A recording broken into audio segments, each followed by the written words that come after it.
So this supply chain stuff is crazy. I posted something on Twitter just a couple days ago. I think I had 1,000 comments of people providing firsthand accounts of, and I mean, it wasn't like the same thing. It was like across the board, these impacts. I know you've been talking about it for a while. So my first question is when did it start popping up on your radar that maybe there's something a little off with the supply chains?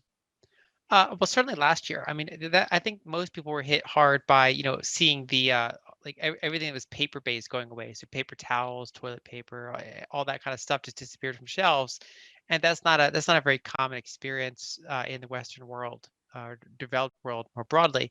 And so I think that got a lot of people's attention, where you can see that this could actually be disrupted. And then I was talking to people in the say the food industry, and basically we're so specialized. So obviously we were still producing enough food, but a lot of the supply chain is meant for delivering food to restaurants. The containers it comes in, right? So like packaging milk in like a 5 gallon thing versus like a 1 gallon thing, for example. And you can't just the machinery you can't just quickly change to like 1 gallon.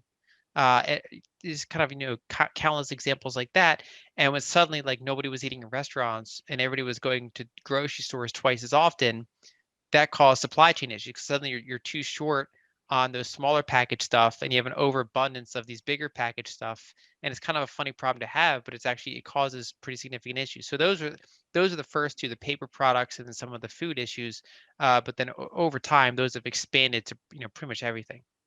Yeah, I have a friend that's in the contractor building homes and things like that. And I mean, they went to, I mean, you just go back a few years and they're quoting homes and prices in advance of even building the house, like it's going to cost this much. And now, I mean, they wouldn't dare list a price until it is absolutely finished.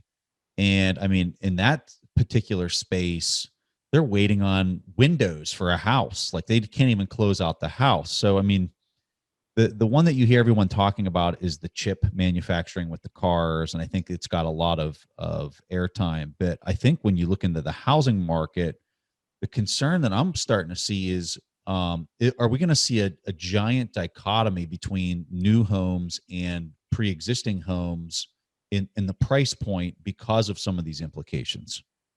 Well, we've seen to some extent with the car market, right? So because Mhm. new cars are postponed or productions are cut, that elevates the price of used cars because that's kind of the market force at work. If someone has a spare car they're not really using, and someone really needs a car, price goes up until the person who's not really using that car kind of wakes up and says, "Wait a second, I can sell this for twice what I should be able to sell it for." And so they sell to the person that needs it more, or to a dealer, and they kind of flip that. And so that's the pricing function coming in.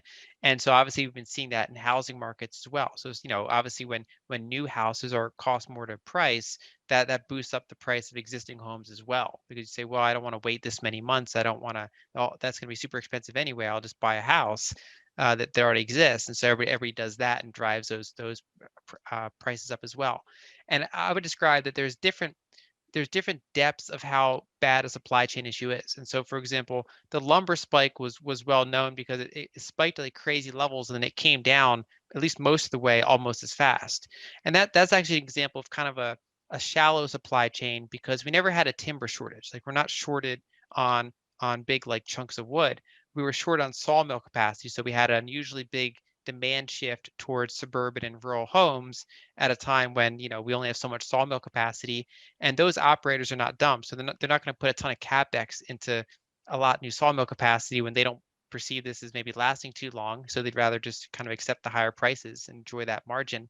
And so that's an example of a pretty shallow supply chain problem where it can disappear almost as quickly as it appeared once, say, higher prices kind of start taming that demand, or if some of those operators do start to do some capex and expand that a little bit.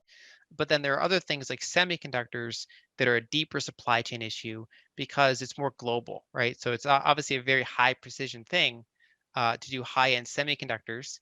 A lot of them are in Taiwan or South Korea, for example, and a handful of other countries.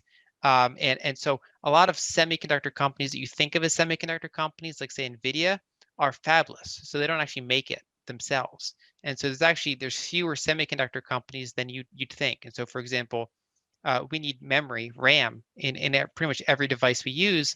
And literally three companies have something like 95% of the global market share. Two of them are South Korean, one of them is an American company, and they have almost the entire market share globally of RAM. And that's just one example. And because in this world of everything engineered is super complex. If you build a car with 1,000 parts, if you're six things short of the car being finished, you're out of luck. I mean, that car is going to get delayed. Now you can be creative and say, okay, we're going to ship this to the dealer and then send them the chips like in the mail a month later with instructions on how to install them. For you can get creative, but it starts to really mess things up. I mean, this is like it's like an exponential system essentially. Yeah. Yeah, and I mean, it's people are hearing that they're probably saying, okay, so your example with the lumber sounds like it's just a flash in the pan. It's going to kind of work itself out as time marches on. But then when you transition into the semiconductor, it's something that's a lot bigger. So most people just want to hear that it's a simple solution. It's going to get better in 6 months or whatever. So how do you see this moving forward in 6 months from now? Are we still in a situation like we are today? Is it worse? Does it take a long time to sort itself out, or is this thing over in a quarter from now?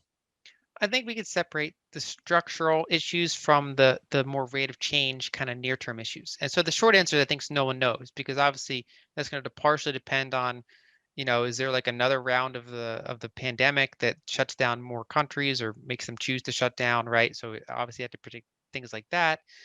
Then you have to predict other sort of fiscal decisions or policies by different countries. So some of it is just inherently unknowable. But I think a framework to think about it is that you have near-term issues, like let's say China shuts down the third largest port in the world because of COVID fears or whatever. Obviously, that's going to persist until that opens up, and then kind of a period of time after that. So you have those kind of specific instances, like port X is shut down for time period Y, and then it's going to trickle after that for a period of time Z, and then it should eventually normalize. But to some extent, all developed countries kind of outsource cheap things like making a tire, for example, like a clothes or like low value add things. But the United States went further and faster than many other developed countries, where we hollowed out our industrial base to a much bigger degree than say Germany or Japan or even Italy, like a bunch of other countries that didn't really have that problem. And so we accelerated that more than others. So we totally disconnected labor productivity from wages. So wages kind of went flat in real terms, and productivity kept increasing because we arbitraged labor around the world. Cheaper environmental standards, cheaper labor in different countries. We can pollute over there instead of at home, and so there was kind of like this big arbitrage that helped keep costs down, but we sacrificed resiliency, and we kind of sacrificed, in the United States at least, we sacrificed the blue collar labor force more so than most other developed countries. And that, global trade as a percentage of GDP reached a peak in around 2008.